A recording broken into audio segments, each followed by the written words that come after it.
Hello, I'm Yogi Stillness, and thank you for joining us. I'll be your guide in today's meditation. Today we'll be reflecting on negative emotions and how they can be powerful learning opportunities. We'll begin by sitting on the floor, a cushion, or in a chair. When you're ready, allow your eyes to close and focus your mind on your breathing. Now let's take 3 deep breaths together. Start with a slow but big inhale and hold it in and let it go with a long exhale. Take another deep breath in and pause holding it and a full exhale. One last full inhale and hold and a last big full exhale. Now allow your breath to settle. Watch your inhale and exhale without attempting to control them. As your breath moves through your body, visualize it rising and falling. Whenever your mind drifts, slowly guide it back to your breath, using it as an anchor. Whenever thoughts arise, acknowledge them without trying to figure out where they came from or what they mean. If a thought sucks you in deeper, return your awareness to your next inhale or exhale and visualize it moving through your body. Continue observing your breath like this for a few moments in silence.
If your mind is disconnected from the breath, come back to it. Now, instead of letting go of each thought as it arises, do the opposite. Whenever you have a thought or emotion, see if you can figure out its source. On the simplest level, whenever you feel a sensation or hear a sound, try to figure out where it came from. More complicated, maybe figuring out the source of your feelings. If you feel good, you might notice if that is a result of a memory or a physical sensation. If you feel energetic, you might think about how that might be a result or something you did earlier. If negative feelings arise, such as guilt, embarrassment, or restlessness, acknowledge them as well and see if there is any obvious source for them. Continue tracing thoughts, sensations, emotions, and anything else you might experience back to its source for a few minutes in silence.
check in with your mind and return your focus to the balance of the inhale and exhale again. There is no doubt that we will all experience bumps in the road and complicated feelings. No matter how fortunate our lives may be, and no matter how thoughtful we are, sooner or later our feelings may be hurt, and we may eventually hurt someone else's feelings. And when we hurt someone else, we may often feel guilt or another negative emotion.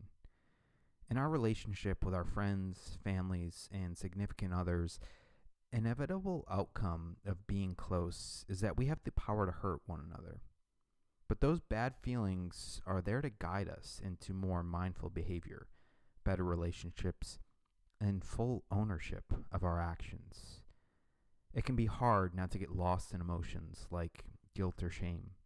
And in those moments when we feel stuck, sometimes acknowledging our negative feelings can help us to create better patterns and do better in the future. When we hurt someone and feel bad about it, feeling bad can inspire us to make things right. That may often begin with a simple apology.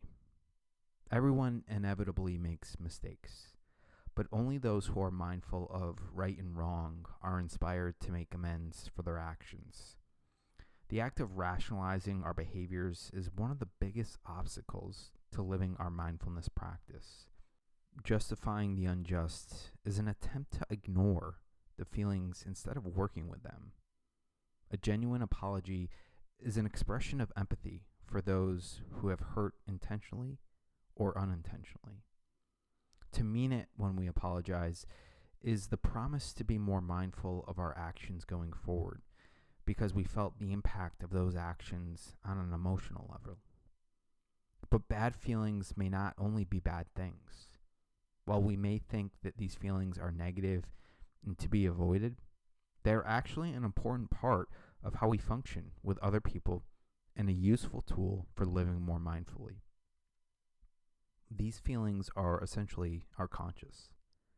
Some of us completely ignore negative feelings and fall prey to what is called spiritual bypass, while others may swing the opposite way, wallowing in bad feelings and believing that it defines them.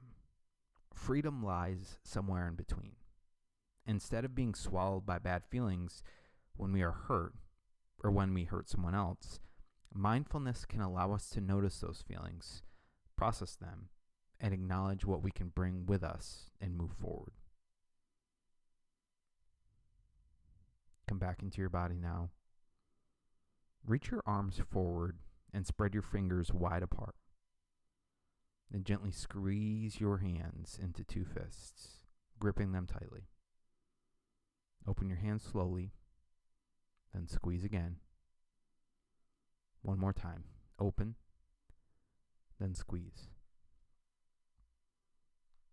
And release, shaking out your hands and letting them go. And take one last clearing breath in and hold it and let it out. And allow your eyes to open. Thank you for showing up for yourself in this practice today. We are so grateful for the opportunity to support you in self-care and look forward to meeting here again tomorrow.